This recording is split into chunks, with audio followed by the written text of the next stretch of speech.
In this video, I want to tell you why I decided to quit social media altogether and how I have continued to maintain both the business, but also get back my sanity when not having to be on Instagram or Facebook anymore.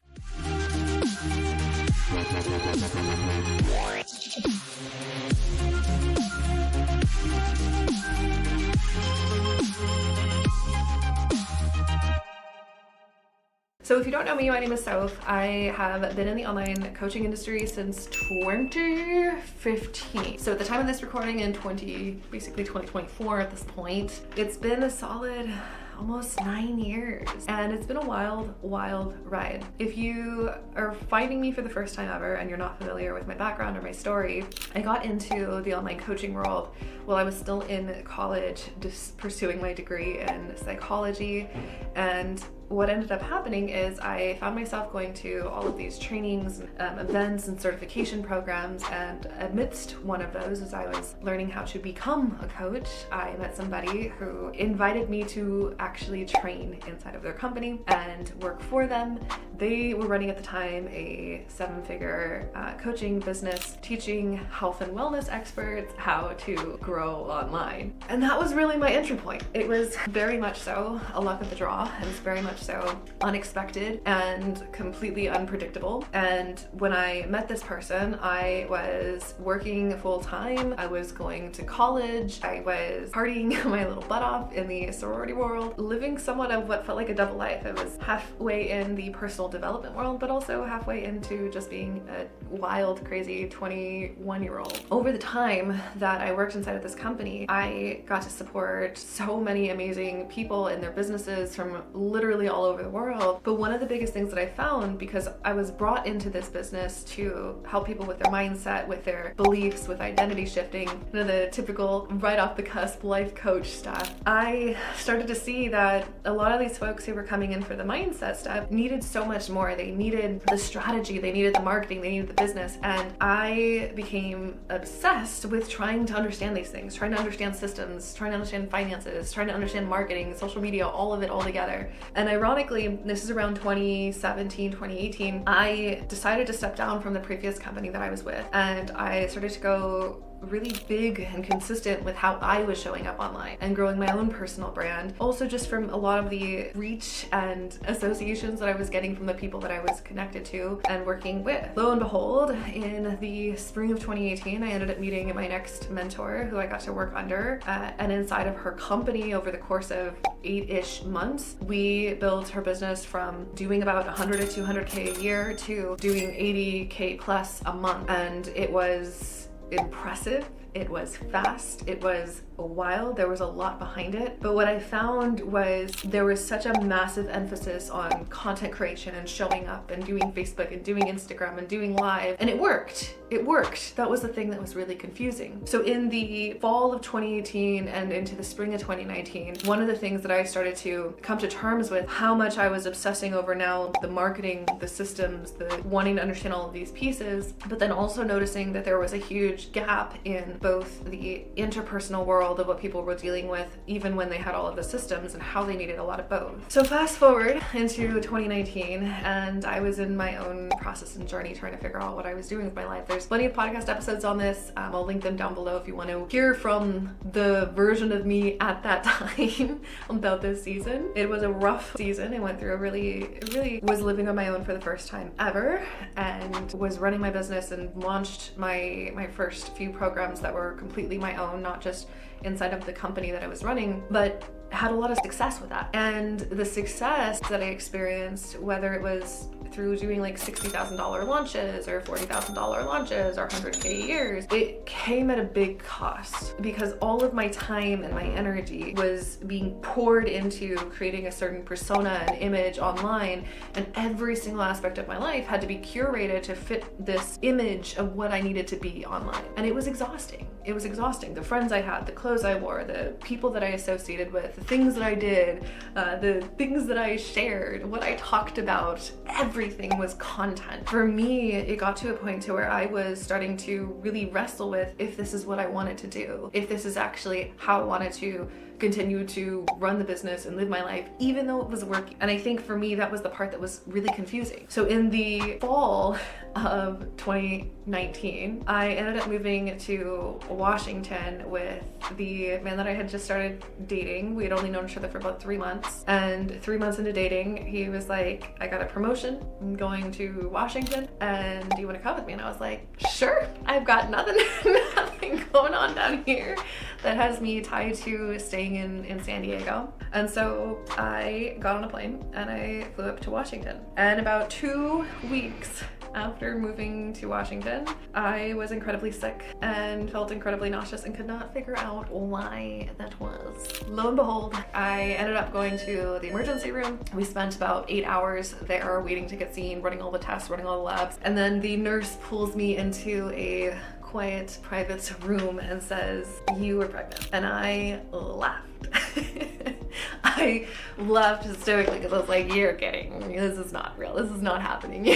You're not telling me that I am pregnant. And she said, you are. Your test came back positive. And I was just sitting there in complete shock and disbelief. And my partner at the time was sitting outside, so he didn't yet know. And I went out there and I told him that I was pregnant. And so we did an ultrasound. We got our first little picture of my now son. And that was the beginning of the end for so much.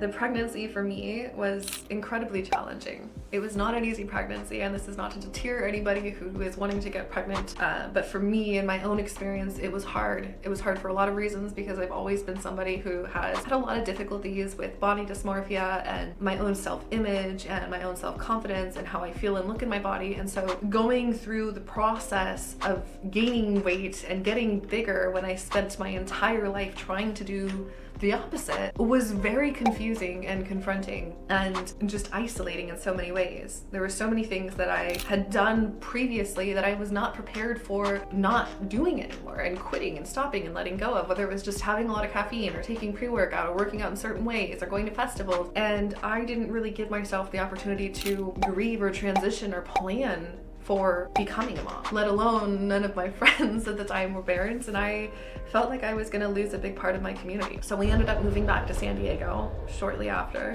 and we had my son, and there's an entire podcast episode on this as well, which I'll link down below for you to listen to, where I share about that journey along with a blog post. And I don't want to go into that now because there is some intense content in there, but this was really a pivotal point for me because when my son was born, I was under the idea that things would just magically get back to normal, how they were before, and I was so wrong. I was so wrong.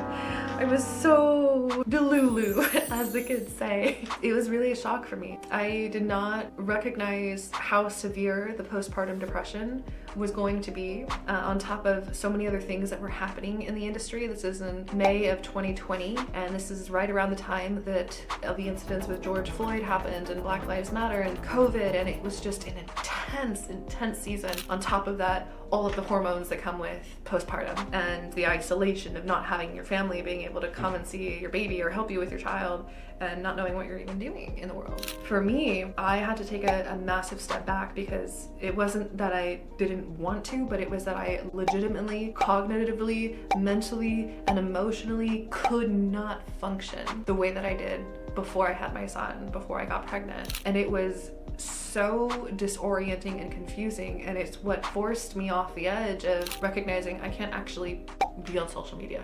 I can't actually show up the way that I was. I can't even try to pretend to perform and put on a facade of success and happiness and glitz and glam like I used to. It's just not even a possibility at this point. That was really, really confronting. So in the fall of 2020, I started to get really deep into trauma work. I started to get really deep into looking at what my other options were and focusing on web design and funnels and systems and automation, and started to build out my SaaS company, which is essentially a software that we resell, and starting to get into more of the agency side of work because I didn't want to show up online. I didn't feel like I could show up online. I felt like I was in such a dark place in my own personal life that I didn't want to share that with anybody. And it was interesting because this was really the first time in my life that I was taking a stand for me actually having a life that didn't revolve completely around my business. And I think for a lot of folks, when they hear that, it's kind of confusing because you are sold this idea of this laptop lifestyle, right? Boss babe lifestyle. It was not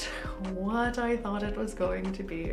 For me, it felt like I was unraveling the biggest lie of it all. I had gotten so deep into this culture of coaching and Instagram and showing up and presenting this idea of, you know, success in life and the glitter and the glam. And when you lift up the curtain, it was not what it seemed. It was anxiety, it was panic attacks, it was isolation and loneliness, constantly questioning and doubting, and all of the other chaos that came with it. So I had to take a step back from all of that. And between 2020 through today, really, all that I've done is just focus on the business backend. I went deep into understanding blogging, into understanding web design, websites, funnels, all of the geeky, techie stuff, as you would say, and really reviving that part of me, but also doing the intense trauma work simultaneously. So I trained inside of the Somatic Experiencing Institute and got certified as an SEP through their 3-year certification program. I went through the anti-racism, diversity, equity, and inclusion training with Trudy LeBron. I got certified as an equity-centered leader. I went deep into SEO and blogging and built out my entire blog on my site and redid everything that I had previously done in business that focused so much on social media, and instead buckled down on SEO, buckled down on email marketing, buckled down on what it was like to actually have a social media optional business. And at first it was like, I'm just gonna take a break. I'm gonna take a break and I'm just gonna take some space, and maybe eventually I'll come back when I'm feeling better. But the irony in that was 2021, I didn't do any social media marketing. And I was dumbfounded by the fact that 2020 and 2021, not only did my business continue to sustain the growth that it had and the income that I was making previously, but it even started to slowly grow. And I was able to take a bigger step back because, not just since I wanted to, because I literally had to. I could not function. There were days and months that when I was dealing with the depth of the postpartum depression and the PMDD and the debilitating adrenal fatigue and everything else that came with that season, I couldn't function for more than a few hours a day. There were only a few hours a day that I could get my brain to work, and I could actually sit down. I couldn't actually do calls. I couldn't actually remember what was on my list. So I had to simplify everything. I had to cut it all down. And I think this is the irony when I talk with clients today, because so much of what we've done has been moving away from social media and learning how to build a social media optional business. And I think for so many of the clients, it feels really confusing and overwhelming because you are in that place where you're like, well, it's working. It's working. It does work. It does make money. And I think that's the part that has been so profound and big, is just because something is working doesn't necessarily mean it works for you. And that's the biggest thing that I had to sit with and digest in unpacking why I didn't want to be on Instagram and Facebook and market that way, and why even with my business partner Mel, we continue to say, you know, as we build this out, as we grow what we're creating here with our company, we're not going back to social media, even though it would work, even though it would be faster, even though it would just be, we're not doing it. Because neither one of us wanted to put ourselves back into that position, no matter what the cost was. And it has been such a freaking wild journey to continue to learn and fail and try things and fix them and make them better and get to the place to where even if it's slow growth, even if it's not overnight success as you would see on Instagram, it feels good. We can look back at the last 2-3 years and say, oh my gosh, I've been able to actually enjoy my life. I've been able to actually have a life that's not just me showing up for my business, but it's me living my life and then having a business. That, I think, is really the biggest gift of it all. We're not just building for short-term growth and trying to hit 100K in 90 days, as sexy as that is. What we're trying to do is build something that year after year, month after month, continues to compound in its growth and in its success. And that's really what we want to teach. That's really what we want to do. And that's really what this channel, the blog, the podcast is all really for and about. And why you probably won't see me a whole lot on Instagram if you go and follow me on there, and especially not on Facebook. Because it's not where I want to live. It's not where I want to be. And it's no shade towards people who are about that. If you're here, if you watched all of this and you've stuck around for the entirety of this video and episode, I appreciate you. I really do commend you for finding this, and I'm assuming that if you're watching this right now, there's likely nuggets that are resonating with you and speaking to you, and there's a whole lot more that I could share about my experience in the coaching industry and so much of the dark pieces of what I unpacked and saw, and the closeness that I had to certain people and places that was really troubling.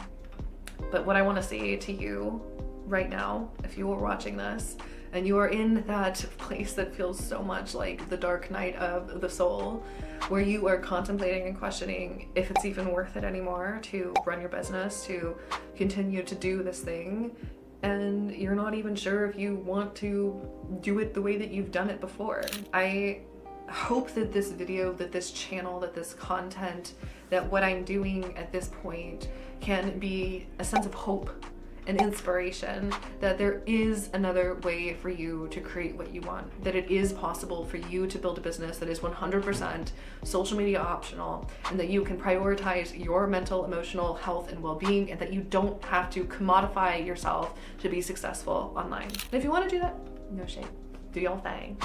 But we'll be over here living our best life, and I hope that you get to do whatever feels right for you. Please, if it is something that feels right for you and you want to stay up to date with all of the content, hit subscribe, but also make sure that you turn on your notifications for this channel so you can stay up to date on everything that we're creating and doing here. I am intending to put out more and more content to really just empower and educate and show you how you can do all of the things without having to spend thousands and thousands and thousands and thousands of dollars on courses that don't really do much for you.